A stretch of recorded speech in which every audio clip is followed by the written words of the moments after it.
Hello, everyone. My name is Karen Atkinson, and I did my service learning hours at Second Chance Church in San Benito. I taught at least 5 students almost every Wednesday and also taught a youth group of about at least 12 on Wednesdays as a substitute.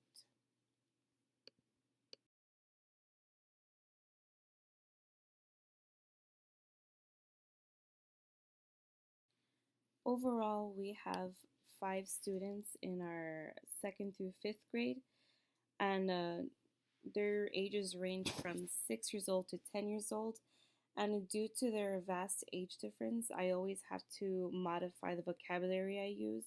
So for the new vocabulary word of the day, I like to use words such as astonished or frightened, or I like to teach them new words like foreshadowing, just so they can get like a little like more knowledge out of this rather than just lecturing and like reading from the Bible stories books. And I include social statuses into my slide because a lot of the students there bully each other because of like oh, they didn't bring a Bible to class today, they're gonna get in trouble, like haha, like no. I like to make everything fair, so I treat everyone the same no matter what social status they are. And as soon as they start bullying each other, I sit them in timeout and I have a long lecture about why social statuses don't matter in this world when it comes to that.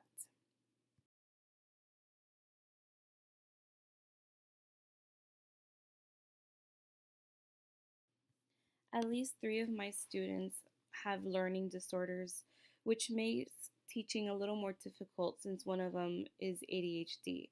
He sometimes forgets to take his medicine, so when he forgets to take his medicine, he's a major distraction to the class. Like, since he can't stay still, he'll be walking around and he'll be cutting any random thing next to him, and he'll just be saying random jokes, and like it's a distraction to the kids, but he actually is paying attention in the class. He's always one of the ones that answers every single question correctly, and he's always acing every quiz and test that we have. The other students who have learning disabilities, one of them is a little aggressive because it takes a little more time for him to understand, but my other student who has a learning disability, I don't exactly know what she has, but she's always disappointed in herself in every single thing that she does. So I'm slowly working on her to help build her confidence with learning new material.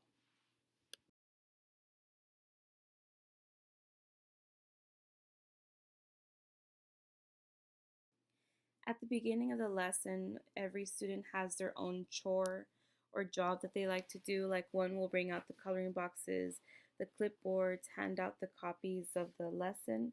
So as soon as they get into class, they know what they're supposed to do. And as soon as they sit down, we discuss something good that happens during the week. And then we pray. And then I give a small lecture about the lesson. And then we do a fun craft, and then we play a fun game. It's usually after we're done playing a game, we usually play a charades. So it's something that they look forward to, and they really love acting out random things and inanimate objects, and it's always fun um, partaking in that. Um, Depending on the day, the students will get very distracted. So while I teach, I like to use many different voices like "Hello, everybody" and "Hello, how are you?" or something, just to keep them entertained. Because um, since our church is at a home, we have people walking in and out in the kitchen area because that's where my classroom is.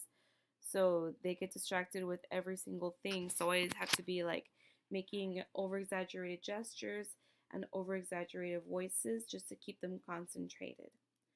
While I give my lessons, as I said before in the previous slides, I like to give them new words just so they can have something to take home and like impress themselves that they're actually capable of learning more than just Bible stories every time that they're here.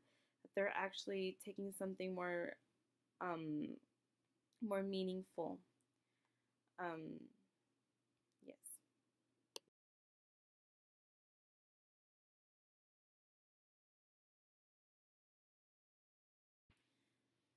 So the students are used to having someone significantly older than them teaching them. So we've had complaints when myself and the other teacher, before we started, the students were always complaining to us saying that their lessons were always boring and they were always falling asleep because the other teacher never did anything that fun. So having someone who understands them, like, they really appreciate that, especially because um, now that we're starting to teach them more vocabulary words, they're having more fun with it and just enjoying themselves more during the lessons and during the music. Um, I think it is important to teach the lessons with knowledge of current vocabulary and social issues because sometimes they'll say stuff like yeet or I don't know what else the new lingo is nowadays, and I think it's important to be aware of social and political issues that surrounds the students because we never know what they're stressed out about, like with the whole deportation thing. A lot of our kids are not citizens, so a lot of them were scared during one class day. So I had to pause myself from teaching and just talk to them and let them speak their minds about how they're feeling. It's important to know these social issues so you can properly understand them and be more empathetic rather than just lecturing them and just saying this is the way you should feel. This Having them speak their minds lets them get something off their chest because not all of them have someone to speak to. So I'm glad that the other teacher and I are there to help comfort them during their issues.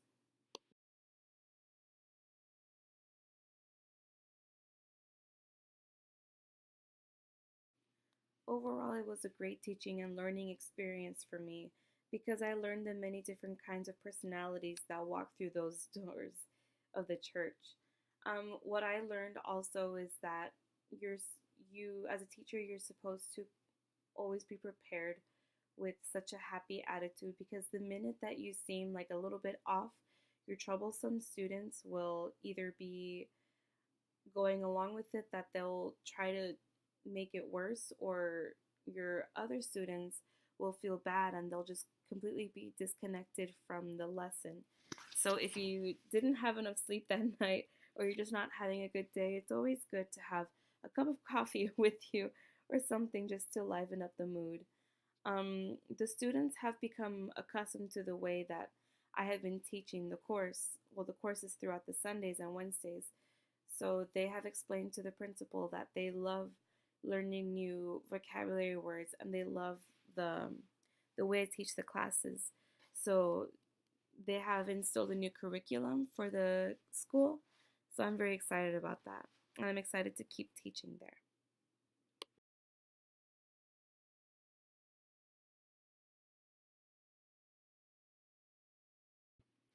I've been teaching here at this church for almost 5 years, but taking this class, I realized that not everything is going to be the same. Not everyone's going to be learning the same. Or just because a student has ADHD, that doesn't mean that they're not paying attention.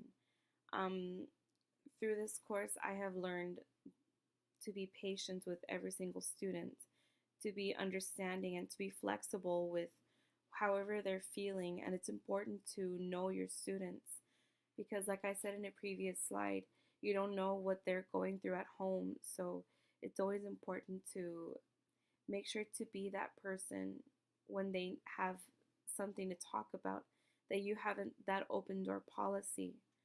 Um, and something that I learned because of this class and going along with this service learning project is that I'm a little bit more confident when I'm teaching.